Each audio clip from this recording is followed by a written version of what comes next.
ከቤት እየወጣችሁ ደሩ ነው እንጂ ለቃችሁ ሂዱ የሚል ነገር በሰማ ኑሮ እኔም ለቅቄ ወጥቼ ነበር። እዛ ጋር የሁሉ ህዝብ ተጨፍጭፎ ምንም አይነት ነገር የሰማነው ነገር የለም። ሁሉም ጆሮ ዳባ ልበስ ብሎ ነው ያለው። እኔ አሁን የመጣብኝ ችግር ምንና ምን እንደሆነ አላወቁም። ስለዚህም ነው ጥቃቱም የደረሰብኝ። አሁን ከለውጡ በኋላ ግን ምንም አይነት እርምጃ ስለማይኖር ስለሌለም እንደፈለጋቸው ነው የፈነጩት። ልጆቹም ሮጡ፣ አባትየውም ሮጡ። ሲሮጡ ከዛ እኔም ነበርሁና ትንሽ ሮጥ ሆነ ስሮጥ ወዲያው ያዙኝ። ግን አሁንም ይሄ ነገር አልረፈደም። እባካችሁ እንላለን። የቤተ ክርስቲያን ኃላፊዎች ቤቱን እንኳን ያላችሁ እንዲደርሱላቸው ነው።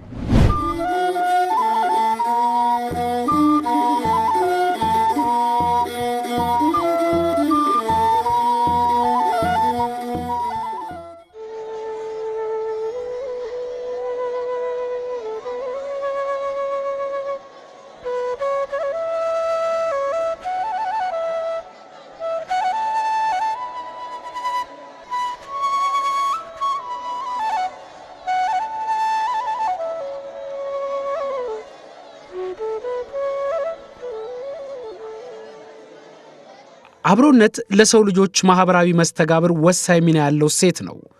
አብሮነት የተለየ ማንነት፣ ባህልን ወይንም ሐሳብን የሚያከብርና የሚያስተናግድ በሰላም አብሮ ለመኖር መሰረት የሆነ ጉዳይ ነው። አብሮነት የሚለው ቃል አብዛኛውን ጊዜ መቻቻል ከሚለው ጋር በማፈራረቅ ጥቅም ላይ ሲውል ይስተዋላል። እኛ አሁን በቅርቡ በአርሲ ዞን በጉና ወረዳ በናኖ ጃዊ ቀበሌ የተፈጸሙ ግድያዎች ቤተሰቦች ነን። ምንድነው እሱ በዛች ቀበሌ ውስጥ ወይንም ደግሞ በዛች አካባቢ ላይ የሚኖረው ሁለት ሃይማኖት ነው። እሱም እስልምና ሃይማኖትና ክርስቲያን ሃይማኖት ብቻ ናቸው ያሉት የሚኖሩበት ናቸው። እነሱም በጃላ በመጠየቅ ጦት በማጣባት ዝምድና ሆነን እርስ በርሳችን እየተጋገዝን አጨዳም እርሻም እየተደጋገፈን አብረን የምንኖር ህብረተሰቦች ነን። አብረን እየተራዳን በማህበራዊም በሁሉም ነገር እየተደጋገፈን የቆየን ማህበረሰቦች ነን። እንደሚታወቀው ህብረተሰቡም እነኚህ ተበዳዮችም እዛ የነበሩት የኑሮ አንተናቸው ከማንም ተዋደው አብረው ነው የሚኖሩት። እኛም እድሜያችንን እንግዲህ ያው ከዛ በትምህርት ምክንያት ከዛ እስከለቀቀን ድረስ ማንም ከማንም ችግር የሌለበት ሁሉም ተዋዶ ተፋቅሮ ሙስሊሙም ክርስቲያኑም ተቻችሎ የሚኖርበት ነው። እንግዲህ ይሄ ከጊዜ በኋላ የመጣ ነገር ነው። ለእኛም አዲስ ነው፣ እንግዳ ነው። ያው ከጊዜ በኋላ እያለ በመጀመሪያም ቀስ እያለ እንግዲህ ያው እዚህ አደጋ ላይ ደርሷል እንጂ ያው ህብረተሰቡም ሟቾቹም ሆነ እዛ የነበሩት ሁሉም ተሻሽለው የሚኖሩበት ሰዓት ነበር። እውነታውን ለመናገር ከሆነ እዚህ ያለው ማህበረሰብ ህዝቡ ትክክለኛ ህዝብ ነው፣ ትክክለኛ ክርስቲያን ነው፣ እምነቱን የሚያጠቅ ህዝብ ነው። እኔንም በጣም ይወደኛል። የማገለግለው ህዝብ በቁጥር እንግዲህ ከሴቱም ከወንዱም ብሎ የዚያ ቤተክርስቲያኑ አጥቢያ ወደ 5 እስከ 600 ያክላል። ስለዚህ ህዝብ አሁን ንጹህ ህዝብ ነው። እረኛ ሆነን ሙስሊም ክርስቲያኑ አብረን ነው የምናግደው። ይገርምሃል በልጆች ይፈጸማል ትንቢት እንደ ትንቢት ይታያል። የዛ ጊዜና ኢህአዴግ ሊገባ አካባቢ አንደኛ ክፍል ነበርኩ የዛ ጊዜና ይሄ በክላሽ ከኮሶ እንጨት ክላሽ እየሰራን መታኮስ ጀመርን። በቃ ውስጡ ምንድነው የምናደርገው የክብሪት እንጨት አናቷን እናደርጋለን። የጃን ጥላቂጧ አለች አይደል? እሷን ነው አድርገን በመስማር በደንብ መተን ከንቱን ጋር አድርገን ክላሽ ነው በትክክል ሰርተናል። ከዛ በኋላ መስማር አለ በጎማ እንዲስበን ስንለቀው ይጮሃል። የሚገርም በጣም ነው የሚጮኸው። ከዛ ሰርግ ማድመቂያ ምናምን ሆነ ለጊዜው። ኋላ ግን እረኛ እርስ በርስ ልዩነት ጀመረ። በቃ ሙስሊሙና ክርስቲያኑ ወዲያው ኢህአዴግ ገባ። ስለዚህ በልጆች ተፈጸመ ማለት ነው። እንደ ባለ ራእይ ሆነው ልጆች ላይ ያየሁት ነገር ያን ነው። አሁን ላይ ሳስተውሰው ማለት ነው። ያ ሴት ዛሬ ከዛ በኋላ እየተሸረሸረ መጣና 2010 ላይ ጋብቻ ፈጽሜ ለመልስ ሲሄድ እንኳን ምንም የጠፋ ቢሆንም ሙስሊም ህብረተሰብ ግን ገንፎ ይዞ በመምጣት የአዲስ አበባ ያለውን የከኔ ጋር ሄደውን እንግዳ በደንብ እንዳስተናገደ አስታውሳለሁ። በሰርግ ጊዜ የኛም ወደ እነሱ ይሄዳል፣ የእነሱም ወደኛ ይመጣል። ለእነሱም ለብቻ ምግብ ይዘጋጃል፣ ለእኛም ለብቻ ነው ምግብ ይዘጋጃው። እነሱ ጋር ሰርግ ስንሄድ የእኛ ክርስቲያኖች ይዛ ይመደባሉ፣ ይሰራሉ። እኛ ጋር ሲመጡ ለእነሱ ደግሞ ሙስሊሞች ይመደባሉ፣ ይሰራሉ የእነሱን ምግብ። እንደዚህ አድርገን ነው የምናሳልፈው። በንግስ ጊዜም እንደዚሁ ነው። የሚገርም ነገር እነሱ ይመጣሉ፣ እኛም እንደዛው ነው። በጊዮርጊስ ቤተክርስቲያን ስናስተባብር 2008 ላይ የ4 ቀን ጉባኤ አዘጋጅቼ ከዚህ ጉዞ አዘጋጅቼ በሄድኩበት ጊዜ ሙስሊም ህብረተሰብ ተደራጅቶ ነው እዛ በሸንጎ ሲያዋጣ የነበረው ለቤተ ክርስቲያኑ። በጣም ብዙ ሴቶች አሉ። የሚገርም ነገር በሰርግም በእንትንም እና ያ ትዝታችን ብዙ ነው። ሌላው ትልቁ ደግሞ ልጅህን ለልጄ በሚል እኔ ሴት አያቴ ሙስሊም ናት። ሴት አያቴ ወንዱ አያቴ እንግዲህ የቅድመ አያቴና የሴት አያቴ ቅድመ አያቶች ልጅህን ለልጄ ተባብለው በነበረበት ወቅት የኔ አያት ሲወለድ ወንድ ነው፣ የእሱ ነው ይባላል። የሴት አያቴ ደግሞ ወርቂ ደገፋ ትባላለች። እና ሁለቱ በተጋቡበት ጊዜ እሷ ወደ ክርስትናው መጣች። አሁን በአጠቃላይ ሙስሊሞች ናቸው። እንግዲህ የሴት አያቴ ቤተሰቦች፣ የአባቴ አጎቶች ምናምን አክስቶች ሙስሊሞች ናቸው። ተከባብረን ነው የምንኖረው። እንደዚህ አይነት ነገር አይተንም ሰምተንም አናውቅም። እውነት ለመናገር ኢትዮጵያ የባህል፣ የእምነት፣ የቋንቋ፣ የመልክዓ ምድር ብዝሃነት የተላበሰች ህብረ ብሔራዊት ሀገር ከመሆኗ ባሻገር ህዝቦቿ በአብሮነት የሚቆሙበት የሚተባበሩበት በርካታ ሀገራዊ እሴቶች አሏት። ዛሬ እነዚህ ሀገራዊ እሴቶች እየተናዱ ከአብሮነትም ከሰብአዊነትም ውጪ የሆኑ ተግባራት በኦርቶዶክሳውያን ላይ ከሚፈጸምባቸው የሀገራችን አካባቢዎች ምስራቅ አርሲ አንዷ ተጠቃሽ ነች። ጉዞ ስናደርግ መንገድ ይዘጉብን ነበረ። 17 ኪሎ ሜትር ገበሬውን አስቆፍር ያለው መንገዱ የመኪና መንገድ። የሚገርም ነገር 17 ኪሎ ሜትር ሌላ ቀበሌ ጭምር ሰኮራ ኪዳነ ምሕረት ባለፈው 4 ካህናት የተገደሉበት ከአንድ ቤተሰብ እሷ ጎረቤት ናት ለኛና እዛ ድረስ ሳስቆፍር መኪና መንገዱ ላይ ቤት በመስራት እንዳናልፍ ያርጉበትን መንገድ ጊዜ አስታውሳለሁ። በህግና በህግ ነበረ ስንጓዝ የነበረው። አልቻልንም። በቃ የመጨረሻ አልቻልንም። ጥምቀትን በአልዛ ነው ጉዞ እያደረግን የምናከብረው። በፍጹም አይፈቅዱልንም። ሃይማኖታዊ ስርዓታችን እንድናከናውን አይፈቅዱልንም። የሚገርም ነገር ክርስቲያን የተወሰነ ሚሊሻዎች መሀል ጠብጠብ ያደርጉና የሆነ ሰዓት ላይ ደግሞ እንደገና ያጠፋቸዋል። ራሳቸው ብቻ ይሆናሉ። ሃይማኖታዊ ሁኔታው በጣም ነበር የሚያስታውቀው። በጣም ደፍተን ነው ማን ወንድ ውሃ ሲቀዱ ማብረሰው አንድ ምንጭ ነው የምንጠቀመው። ክርስቲያኑ ሙስሊሙ አንድ ምንጭ ናት። በፊት ጸበል ናት ይባላል። አሁን ላይ እዛ ክርስቲያን ተጣልታ ማን ወንድ ናት ቤቷ የምትገባው? አይቻልም። የኛ ተመቶ ተደብድቦ አሊያም ታስሮ ወይ ካሳ ከፍሎ ነው። እንደው ትንሽ ነው ምንም ሳይነካኮ ነው ተደብድቦ ራሱ ማለት ነው። ያ ምን ያሳያል? ተጽዕኖ ሃይማኖት ተኮር በጣም የጎላ መሆኑን ነው የሚያሳየው እዛ ጊዜ። አሁን ላይ የበለጠ መምጣቱን ደግሞ የምታይበት ያሁኑ ነው። ይሄ ነገር ከዚህ በፊት አልነበረም። እነኚህ አባቶቻችን ሲኖሩ የኛ አያቶቻችን ሲኖሩ ምንም አይነት ነገር የተፈጠረው ነገር አልነበረም። አሁን የመጣ ነገር ነው። ይሄ የመጣው ነገር ደግሞ ምንድን ነው? እሱ አሁን አንድ ያልታወቀ ኃይል ወደዛ ወደ እነሱ ውስጥ መጥቷል ማለት ነው። እነሱን የሚለያይ ኃይል መጥቷል ማለት ነው። ያ ምንድን ነው? እሱ ትኩረት ያደረገው ክርስቲያን ላይ ነው ማለት ነው። ክርስቲያኖችን ከዛ ቦታ ላይ ማጥፋት የታቀደ የጅምላ ጭፍጨፋ እያካሄዱት ነው። ይህ ግድያ ለመጀመሪያ ጊዜ አይደለም። አሁን እየተፈጸመው ያለው ግድያ ለሶስተኛ ጊዜ ነው። በመጀመሪያ በምርት ወረዳ አንድ ሰው ገደሉ። የቤተ ክርስቲያን አገልጋይ የነበረ ሰው አንድ ሰው ገደሉ። በሚቀጥለውም በናኑጃዊ አንድ ታዋቂ ሰው ገደሉ። በሶስተኛ ጊዜ ነው እነኚህ የአንድ ቤተሰብ የአንድ አካባቢ ቤተሰብ የምንላቸው የወንድማማቾች ልጆች ብቻ ከአዛውንት ከ70 ምናምን ዓመት እስከ 2 ዓመት 3 ዓመት ድረስ ያሉ ህፃናቶችን ያስጨፈጨፈው ለሶስተኛ ጊዜ የተከሰተ ክስተት ነው ማለት ነው። አዎ ጥቃት ከመድረሱ በፊት ከመጀመሪያም ያው በየቦታው አልፎ እንደዚህ ጅምላም ባይሆን ሲገሉም ነበረ። የሚሞተውም ያው ክርስቲያን ነው፣ ከኛም ዘር ነው አብዛኛው። ሲቀጥልም ደግሞ ማስፈራሪያና ዛቻዎች ነበሩ። በእርግጥ ይሄ ነው ብሎ ተጋነነ ነገርም ባይኖር ያው በአካባቢ ፍራቻ ነበረ። በማታ መተውም ሲያስፈራሯቸው ነበረ። ያው እኛ እስካየነው እስከሰማነው ድረስ ያው ቤተሰብም ስለሆኑ ፍራቻም ነበረ። በእርግጥ ኃይለኛ ፍራቻ ነበረ። ግን ያው እንዲህ ይሆናል ብሎ የጠበቀ የለም። መኪናዎች እያስቆሙ የሚፈትሹ ሰዎች ይኖራሉ።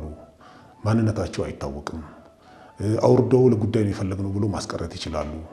ይሄ አለ። ለምን አንደኛ ህዝቡ መጥቶ ያንን ሰው እንዳይቀብር፣ እዛ ቀብር ስራ ሰዓቱ እንዳይስተካከል፣ በወቅቱ ደግሞ መጥቶ አንድ ነገር ህግም ሆነ እንዳይደርስ ማንኛውም ሰው ፍርሃት ላይ ሆኖ ለህግ ራሱ ለመናገር በጣም ከባድ ነው። ለምን ሁሉም ለነፍሱ ስለሚፈራ ማለት ነው። ስለዚህ መንገድ ላይ መኪና በማስቆም አንዳንድ ነገሮችን የምንፈልጋቸው ይኖራሉ በማለት የምንፈልጋቸው ሰዎች ይኖራሉ። የሚፈለጉት ሰዎች እንደማን እንደሆኑ አይገባን። ምናልባት ቀብር ሄዶ እንዳንቀብር ተደርገናል እኛውን ለምሳሌ ማለት ነው። እርግጠኛ ነገር ለመናገር እንደዚህ ያለ ቤተሰቡ ይሄን ያህል ቤተሰብ ህዝብ አልቋል ሲባል መኪና እንኳን ሄዶ ለመሳፈር ህዝቡ ራሱ አብረናቸው ስንሄድ ይፈራል። ለምን ያ መኪናም አደጋ ይደርስበታል። እንደገና ደግሞ እዛ ውስጥ ያለው ህዝብ አደጋ ይደርስበታል። ቤተሰቡ ሄዶ እንዳይቀብር ማድረግ ማለት ነው። ስለዚህ ይሄም አልተደረገም። ለምን እዛ ቀብረን ስንመለስ የምንመጣው መኪና ሊያዝ ይችላል። ስለዚህ ይሄም መንገድ ላይ መኪና ሰዎች በማስቆም እንግዲህ ማንነታቸው ባለየ ነው። እንደዚህ ነው ያለው ነገር። ይሄም እርግጠኛ ነው ሀገር የሚያውቀው ነው። እንግዲህ አካባቢውን ለቅቄ እንደወጣ ይሆን እንደምን ይሆን አላቅም። የተሰጠኝ እንትን ወሬ የሚወራይ ከእስላሞችም ሆነ ከክርስቲያኖች ያው ተጠንቀቅ፣ ቤት አትደር፣ ከቤት እየወጣችሁ ደሩ ነው እንጂ ለቃችሁ ሂዱ የሚል ነገር ብሰማ ኑሮ እኔም ለቅቄ ወጥቼ ነበር። ያው እኛ የምናውቀው ነገር የለም፣ ግን እናንተ ሰዎች ከዚህ ብትወጡ ይላሉ ሰው። እኛ ደግሞ ምን ሰርተን ነው የምንወጣ? ምን አድርገናል? ወይ ይዞታ የለ ወይ ምን የለ። የምንኖረው በኩል መሬትና በንግድ ነው የምንኖረው።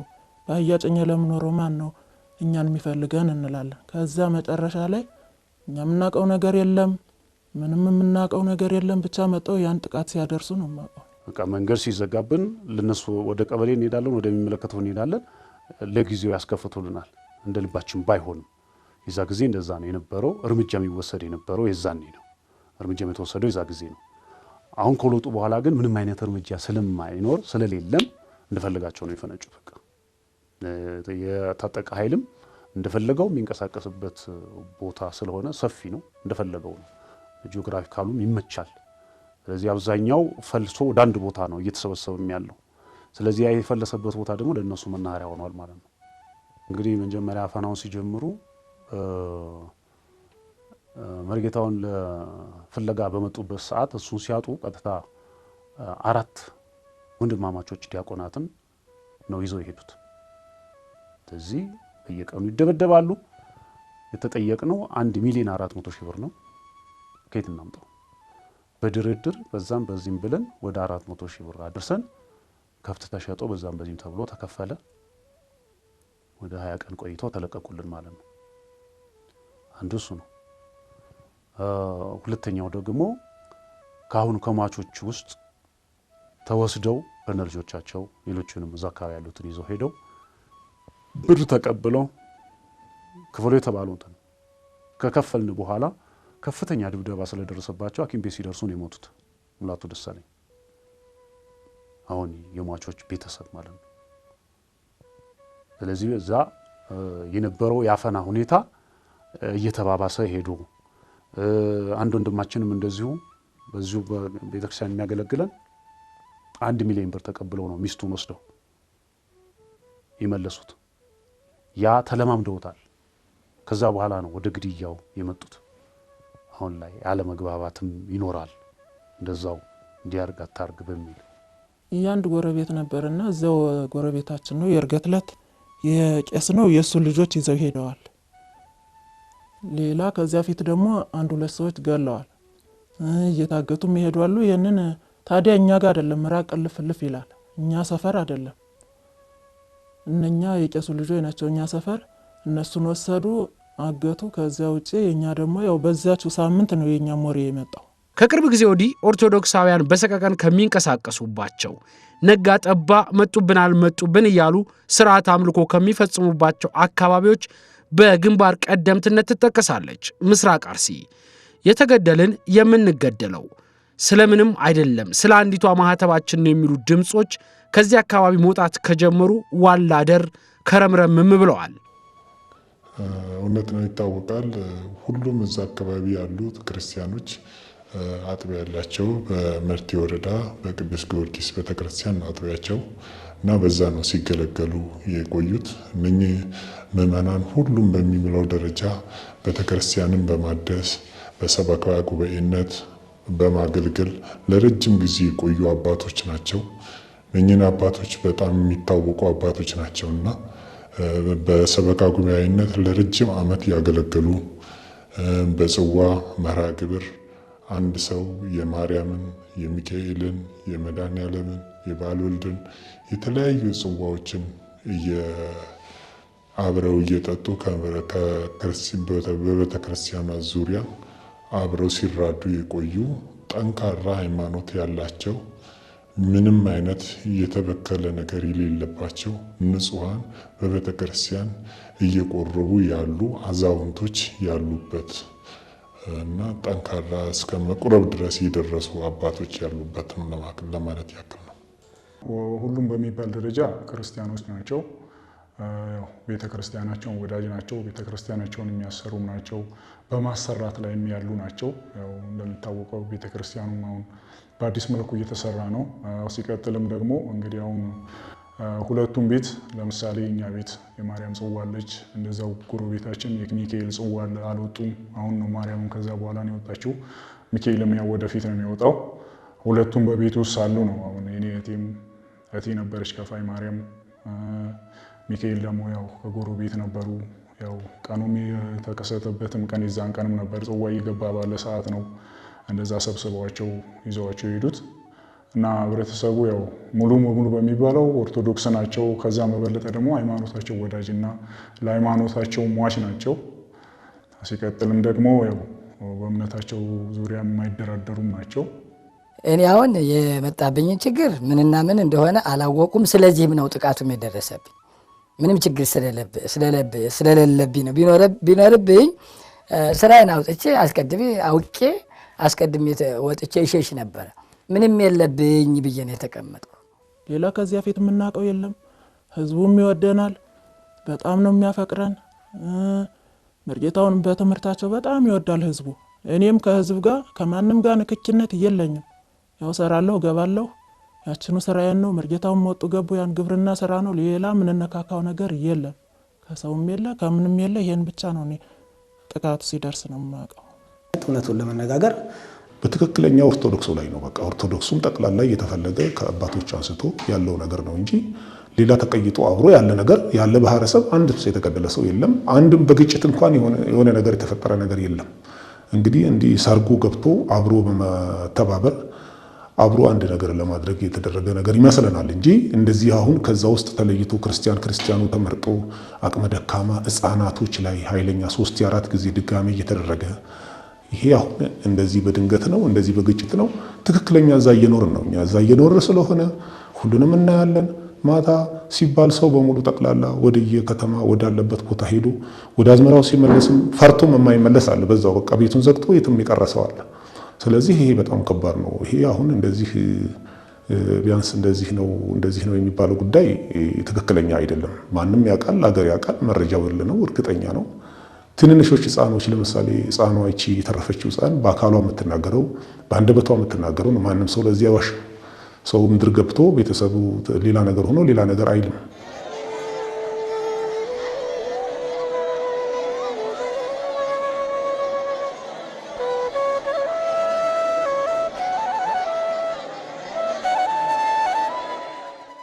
ሶስትና 4 ዓመታትን ባስቆጠረው በበርካታ በሚመለከተው አካል ጆሮ ዳባ ልበስ በተባለው በዚህ ጥቃት ጆሮን ጭው የሚያደርጉ ዓይንን የሚሰቀጥጡ የኦርቶዶክሳውያን አሰቃቂ ጥቃትና ሞት በአዲስ ዘመን አናየም ብለን ብናስብም ምኞት ብቻ ሆነን ከአዲስ ዓመት መባቻ ጀምሮ በመጠንና በስልት ተቀያይሮ ጥቃቱ እንደቀጠለ ይገኛል። ከቀኑ 10 ሰዓት መጡ፣ ከበቡ።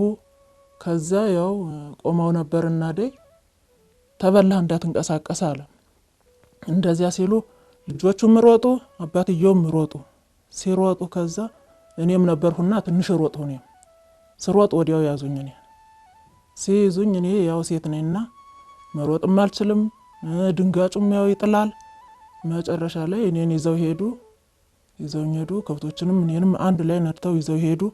ከሄድን በኋላ እኔ ምን ቦታም እንደደረሱ አላቅም፣ ምን ጋም እንዳደረሱ ያላቅም። አንድ ጥይት አሰጣትም እንደ እሷን ወስደን ምን ቀልብበት የለንም አለ። ከዚያ ወዲያው እኔን መቱኝ። ያለውን ንብረት ነድተው ይዘው ሄደዋል። አህያም አልቀረ ያለታውኑ ይዘው ሄዱ። መጨረሻ ላይ እኔም አንድ አመጣኝ አላቅም። በማግስቱ መጥቻለሁ ሆስፒታልም ስደርስ አላቅም ምን ያዳማ። ከዛ መጣሁ፣ ያው ሆስፒታል ገባሁ። እጄን ተቆረጠው፣ ቀኝ እጄን። ቱ ሁኔታ ነው ብዬ ብነግር ለመንገርም ለመግለጽም ይከብደኛል። በእርግጥ ያው ተጎጂ ቤተሰብ አንዱም ስለሆንኩኝ ይሄ ነው ብዬ ልነግርህም ያው ካለው አንጻር ስነግርህ ያው ሙሉ በንብረት በኩል ያው ሙሉ በሙሉ የወደመ ነው። ያው አካባቢው አርብቶ አደር ነው፣ አርሶ አደር ነው። ሙሉ ንብረቱ ከብቶቹ የሉም፣ ሄደዋል። ንብረትም አሁን ያው በማሳ ላይ ነው ያለው። እሱም ያው እንደሚታየው ነው። ምንም አይነት ነገር የተሰበሰበ ነገር የለም። ሲቀጥል ያው በንብረት በኩል 100% በቃ ዳሜጅ ሆኗል ማለት ይቻላል። ምንም ነገር የለም፣ እንዳለ ጠፍቷል ማለት ይቻላል። ከብቶቹንም ያው ሙሉ ነው የወሰዱት። ቤት ውስጥ ዶሮ ሳይቀር ነው ከነ ሰብስበው የወሰዱት። የተረፉትም ያው የጅብ ሰለባ ነው የሆኑት፣ እንዳለ ነው ጠራርገው የወሰዱት። በንብረት በኩል ምንም ይሄ ነው ምልክ ነገር የለም፣ ምክንያቱም ምንም የተረፈ ነገር የለም። በሰው ስልክ ያው እንደሰማኸው ነው እንደታየው ነው። በሰውም ያው ከነኛ ከሁለት ህፃናት ውጪ በሌላ አካባቢ ያለ ነው እንጂ ሙሉ በሙሉ አልቀዋል በሚባል ደረጃ ነው ያሉትም እነሱ ነበረ በዛን ሰዓት እዛ። እንግዲህ ተከብቤ እያለው በቤቱ ዙሪያ በአጥሩ በቅጠሉ ተወሽቀው ከበውኛል። ከዚያ ከነሱ ውስጥ አንዱ ደግሞ ተወርሮ መጥቶ ወደ እኔ በደረቴ ላይ ደቅኖ ተበልተሃል እንዳትንቀሳቀስ አለኝ። ከዚያም በኋላ ምን ጊዜም ስለማይምሩኝ ብዬ እየሮጥኩ ይምቱኝ ብዬ ሮጥኩኝ። ልጆችም ሮጡ፣ ባለቤቴም ለጊዜው ሮጠች። ነገር ግን ሴት ናትና እሷን ያዙ። እኛም ያው ሮጥነን ጫካ ገባነ። በላያችን ላይ እየተኮሱ 1 ሰዓት ተኩል ያክል ሮጡ። እኛም ጫካ ገባነ። ባለቤቴን ያዙ። ትሞታለች ስንል ብለን እኛም እየተለቃቀስን ልጆችም ሌሎችም ተሰባስበን እንግዲህ ወደ ሕክምና ይዘናት መጣነ። ከዚያን እስካሁን ድረስ ለጊዜው ሕክምና ገብታ ነበረ። ሰንትኑ አጥንቷ ስለተሰነጣጠቀ ጉዳቱ ከባድ ስለሆነ እስካሁን ድረስ እንዲያውም በተለይ ምግብ ትንሽ ያው በችጋር ላይ ስላለነ ምግብ ስላጣንም ይሆን አላቅም አጥንቷ እየተሰነጣጠቀ አሁንም በከባድ ህመምና በከባድ ችግር ላይ ስቃይ ላይ ነው ያለችው። እንደሚታወቀው ይህ ጉዳይ ሲፈጸም ምንም አይነት ዝግጅት ባላደረጉበት ሀገር ሰላም ብለው በተኙበት ነው ይህ ጉዳይ መጥቶ እነኝህ ልጆችም መላ ያለውን ንብረት በጠቅላላ ከቤት አስወጥተው እነኝኑ ልጆች ህፃናት፣ ሴቶች፣ አዛውንቶች ከብቱን ንዱ ብለው አስነድተው የቀሩትን በጎች መንዳት የማይችሉትን ጥቃቅን ነገር ከፍተው ለጅብ በትነው አውሬ ሲበላቸው እነኛን ግን መሄድ የሚችሉትን ከ100 በላይ የሆኑ ቁም ከብቶችን ነድተው በመውሰድ እነሱ መንገድ ካወጡላቸው ካስያዙላቸው በኋላ ነው ከብቶቹ ወስደው ልጆቹን ሊረሽሟቸው የቻሉት ማለት ነው። አስቦ የሌሊት አገልግሎት የለም ማለት የሚባል ሰዓት የሚባል የለም። በቃ ቅዳሴና ቅዳሴ ብቻ ነው። ይሄው ነው። ለምንድነው ሁሉም ህይወቱን እየፈራ ነው ያለው? እንደገና ደግሞ ከነበረበትም ተሰዶ እዛቸው አሁን ያለበት ቦታ ቀበሌው ላይ ብቻ ነው መከላከያ ስላለ አሁን ተቀምጦ ያለው። ስለዚህ አሁን የሞቱበት ቦታም አሳፋራቸው አንድ ቦታ ስለነበረ እነሱም ለቀዋል። ሙስሊምም ደግሞ እንዳንመታ ብለው ለቋል። የለም አሁን እዛ ቦታ ላይ ታጣቂው ኃይል የት ጋር ይገኛል ብትለኝ አንድ እሱ ጋር ይገኛል። ሁለተኛ ደግሞ አርጆም ይባላል የነሱ መናኸሪያ ነው። እዛ ቀበሌ ላይ ይገኛል በብዛት። ስለዚህ እነዚህንም 6ቱን ከመግደላቸው በፊት መስጊዳቸው ውስጥ ነው የዘጉባቸው። መከላከያው ሲተኩስ እነሱ ወደ ሌላ ቦታ ሲሸሹ የነበረው እነሱን እዛ ውስጥ ከተው ነው። ስለዚህ ያለውን ስታየው እዚህ ጋር ሃይማኖታዊ መሆኑን በደንብ ታተኩርበታለህ ማለት ነው። ባይሆን ኖሮ ዞር በሉ ይላል። ስለዚህ ያ የትላንትናው ሴት ያ ህርቅ የነበረው አነካካም የተባለውን ነገር ያፈረሰ ያሁኑ ትውልድ ነው ማለት ትችላለህ። የኔ እድሜ ክልል ናቸው እነዚህ አሁን ይህን ጨዋታ የሚጫወቱት። ከ16 ነበሩ። ከ16ቱ ሁለቱ ናቸው የተረፉት።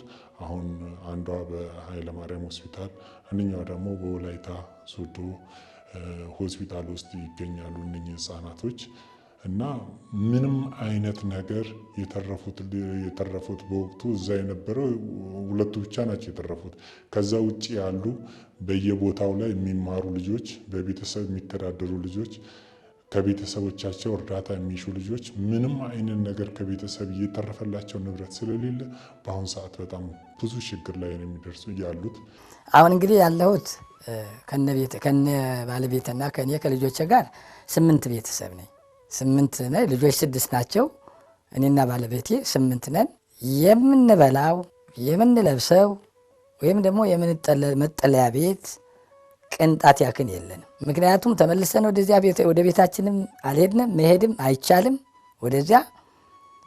እንደገናም ደግሞ ብንሄድም እድሜ ልክ ያፈራሁት የደከምኩበት ከነ ልጆቼ ላቤ ንብረቴ፣ በሮች፣ ጊደሮች፣ ላሞች፣ የቤት ንብረት በሙሉ የምንለብሰው ልብስ ሳይቀር ወስደውታል፣ ዘርፈውታል።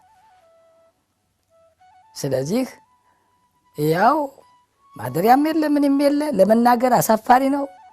ተጨንቄያለሁ። ከነ ልጆቼ ከነ ባለቤተሰቤ 8 ቤተሰብ ሁኜ ባለቤቴን እንኳ ወደ ከባድ ሆስፒታል ወስጄ ማሳክምበት አቅቶኝ ተቸግሬ መንገድ ለመንገድ የጎዳና ተዳዳሪ ሁኜ እያለቀስኩ ነው ያለሁት። ሰላም የሁሉ ነገር ዋስትና ነው። በሰው ልጆች የዕለት ተዕለት ተግባር ውስጥ ከምንተነፍሰው አየር ያልተናነሰ ዋጋ አለው። ሰላም ከሌለ ነገ የለም። ታዲያ ስለምን እስትንፋሳችንን ካላቋረጥን፣ ሰላማችሁን ካላደፈረስን፣ ነጋችሁን ካልቀማን ሲሉ ጥቃት የሚያደርሱትን ማስቆም ቢያቅት እንኳን ስለምን እንባችንን አባሻጣን የጉዳቱ ሰለባ የሆኑ ወገኖቻችን ጥያቄ ነው። በዛ አካባቢ ያው የኛ ደብራችን ጊዮርጊስ ነው።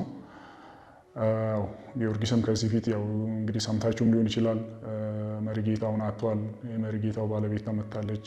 መሪጌታውም ከዛ ጠፍተዋል። ቤተክርስቲያኗም ያለ መሪጌታ ነው ያለችው። ያው ይሰማል መቼም። ይሄ ነው የሚባል ነገር የለም። እንግዲህ በቤተክርስቲያኗ ዙሪያ እኛ ምንም ነገር ይሄ ነው ይሄ ድጋፍ ተደርጎልናል ይሄ ነው የምንለው ነገር የለም። እንግዲህ እዛ ያው ከዚህ የበለጠ ደግሞ እዛም ያሉትንም ሰው ማውራት ይቻላል። ይሄ ነው የሚባል ድጋፍ እኛ ከማንም ምንም ያገኘነው ነገር የለም። ማንም ወገን የደረሰላቸው የለም። ማንም አይዟችሁ የሚላቸው ወገን አልነበረም። ህዝበ ክርስቲያን እንደዚህ ሲያልቅ የሀገረ ስብከቱም ሆነ የሃይማኖት ተቋማትም ሆነ ምዕመናኖች ተጎዱብኝ ብሎ በአስቸኳይ ያደረሰላቸው ነገር የለም። እስከዚች ቀረጻ ቀን ድረስ አንድም የመንግስትም ሆነ የሃይማኖት ተቋማት መጥቶ እርዳታ ያደረገልን የለም። እስከ ዛሬዋ ቀን ድረስ ማለት ነው። በመንግስት በኩል ሲጀምርልህ ከመንግስት በኩል ይሄ ነው ምልክም የለም። ምንም ነገር የሰማነው የለም። ያው ወደ 10 ምናምን ቀን ሊሆናቸው ነው። ምንም ይሄ ነው የተባለ ነገር የለም። እሱ ያው እሱም በዛ ሆኖ ሳለ ግን ያው ሞሪን የሚመለከተው ቤተክርስቲያኗ ነበረች። እንግዲህ በቤተክርስቲያኗ በኩል ምንም ያየነው ነገር የለም። አካባቢን ሄዶ የጎበኘ የለም። የተጠቁትን ወገኖች ሄዶ ያየ የለም። በዚህ ጉዳይ ምንም ይሄ ነው ብለን የምናወራውም ነገር የለም፣ የምንገልጸውም ነገር የለም። ምንም አይነት ነገር ያየነው የለም። ካለፉት 40ና 50 ዓመታት ጀምሮ ጥቃቱ በባሌ፣ በአርሲ፣ በጅማ፣ በሐረርጌና በከሚሴ በተደጋጋሚ ተፈጽሟል። ጥቃቱን የሚፈጽመው ደግሞ ማንነቱ ያልታወቀ የታጠቀ ኃይል ነው የሚባል ጉዳይ በተደጋጋሚ ስንሰማ ቆይተናል። ጥቃቱን ሁሉ አንድ የሚያደርገው ግን ለመግደልና ንብረት ለማውደም ሁሉም ሃይማኖት እንጂ ብሔር አይመርጡም። እኛም እነዚህ ጥቃት አድራሾች እንዲህ በአንድ ከተስማሙ ከጥቃቱ ለተረፉ ወገኖቻችን በመድረስ አንድነታችንን ልናሳይ ግድ ይለናል። እኔ በፊት ሰርቼ ነውና የምኖረው፣ በንግድ በጉልበቴ ለፍቼ ነው የምኖረው። አሁን ግን የሰው እጅ ላይ ገብቻለሁ። ከሞቱት በላይ ካሉት በታች ሰርቶ መኖር ስፈልግ እንደዚህ ሆኜ ተቆርጬ እጄን ይሄው ቀኝ እጄን አጥቼ ቁጭ ብያለሁ። ምንም የምሰራው ነገር የለም፣ እንቀሳቀሰው የለም። እንዲሁ ይሄው የአውራ ጎዳና ተዳዳሪ ሆኜ ቁጭ ብያለሁ። ምንም የምንበላው የምንጠጣው የለም፣ ምንም የለም። ልጆቹም ትምህርት አልገቡም፣ የለም ማለትም እናስተምርበት አቅም የለንም። እንዲሁ ነው ዝም ብለን የትም መንገድ ያለ ነው የለም። እኔ አሁን የምጠይቀው እኔን ያየ እንደኔ ከመሆን ይሰውረው፣ እኔን ይርዳኝ ነው የምለው። በቃ ዘመድ የሆነ ወገን የሆነ ኦርቶዶክስ የሆነ ይርዳኝ። ይሄው አንድ እጄን አጥቼ ቁጭ ብያለሁ። እነኚህ ሰዎች ዛሬን ስለ ነገ የምትኖረው ዛሬን ስትኖር ነውና ዛሬ ላይ ምንም አይነት ነገር ሳይበሉ ሳይጠጡ እነኚህ ሰዎች እንዴት አድርገው ነው እሱ ስለ ነገ ማሰብ የሚቻለው? እነኚህ ልጆች ዛሬ እኮ ሲታከሙ ነው እና ሲደርስላቸው እርዳታ ሲያገኙ ነው እየተሻላቸው የሚሄዱትና ሕክምና ነገር ሊያገኙ የሚችሉት።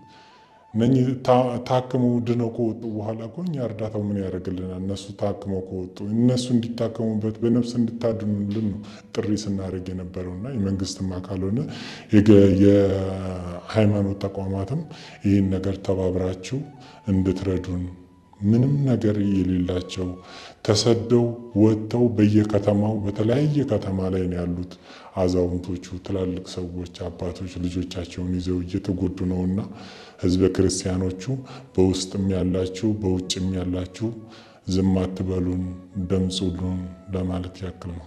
ፍጥረት ሁሉ ሰላም ያስፈልገዋል። ሁሉም ሰላም ይሻል። ሰላም ከየትኛውም ፍጥረት በላይ ለሰው ልጆች የህልውና መሰረት ነው። ለህልውና አስፈላጊ የሚሆኑ ነገሮች ሁሉ በበቂ ሁኔታ ተሟልተው ፍጹም የሆነ መደላደል ተፈጥሮ ሰላም ባይኖር ሁሉ ከንቱ ነው። ሰላም ይሁን ብቻ ስለተባለ ግን ሰላም ሊሆን አይችልም። ከሁላችንም ሰላም ስራን ይፈልጋል። ይሄ ነው አሁን ትልቁ ነገር የሆነ ሆኗል። ያጣናቸው ወገኖችን አተናል። እናት አባት አተናል፣ እህት አተናል፣ እነኛን ጨቅላ ህጻናቶች አተናል። ምንድን ነው እነሱ አንድ ያልቀዋል። እሺ ይሁን፣ እነሱ ዞሮ ዞሮ ማንም ወዴትም አይሄድም፣ ወደ እግዚአብሔር ቤት ነው የሚሄደው። እሱ ፍርዱን ይሰጠናል፣ ችግር የለውም። ከመንግስትም ይሄ ነው የሚባል ፍርድን ባናገኝ እኛ ያው ከምናገኘው እናገኛለን። ግን ለተረፉት ያክል መንግስትም ሆነ ያው መንግስትም እንደ መንግስት ህጉን አስከብሩ፣ ቤተክርስቲያኗን በቻለችው አቅም መንጋዋን ሰብስባ። ያው ቤተክርስቲያን የምትኖረው ህዝብ ሲኖር ነው። ይህ ቤተክርስቲያን እርግጠኛ ነኝ ከትንሽ ቀን በኋላ ወይ ከብት ማጎሪያ ነው የሚሆነው ወይ የአውሬ መራቢያ ነው የሚሆነው። ምክንያቱም እያደረ እንግዲህ ያው ምእመኑ እኩል በኩል በምትለው ለቆ ወጥቷል። ከዛ ያው እዛ እንግዲህ መሄጃና ያው ትንሽ የህግ ከለላ ካለ ብለው ነው እዛ ቤተክርስቲያን ተጠልሎ ያለ ብዙ ነው ያለው። ምሳ በልቶ ቁርስ በልቶ ራት የማይደግም በጣም ብዙ ምእመን ነው ያለው። ይህ ምእመንስ ያቅተው ከዛ መሰደዱ አይቀርም። የዛች ቤተክርስቲያን ህልውና እንግዲህ ያው ዞሮ ዞሮ ወደ መዘጋቱ ነው የሚሄደው እና ያው በተቻለ አቅም አሁንም እኛም ለማንም ምንም አንልም።